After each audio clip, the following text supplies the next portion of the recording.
Jamal Abdullah came to Kenya 22 years ago. He's a Somali refugee who runs 2 shops that sell meat and fish. But now the government wants people like him sent back to designated refugee camps. It weighs heavily on his mind, but he has no intention of leaving his business and the life he's built. It's not right. We left our country in search of peace. Telling us to go back when there is no peace makes no sense. If Kenyans hate us that much, they better take us somewhere else, not back to the camps, and not to Somalia. Abdullah lives in the Eastleigh district of Nairobi. It's a hub for tens of thousands of Kenyan Somalis and an unknown number of Somali refugees.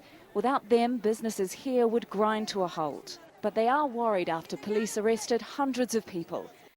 The government's justifying the crackdown because some of the gunmen involved in attacks, like the one by Al-Shabaab on the Westgate shopping centre last September, are refugees. The Somali fighters in Al-Shabaab are warning that there will be more violence if Kenya doesn't pull its soldiers out of Somalia. We are only saying that in many times a lot of criminals' activities have been perpetuated there and in their midst and actually hurts them. So it is for their own good that we are doing this and for the good of the country. The government is encouraging people to inform on refugees and foster a sense of patriotism towards Kenya over any loyalty they may feel towards their own community. The government is trying to fix the streets in Eastleigh, but the crackdown is damaging relations here.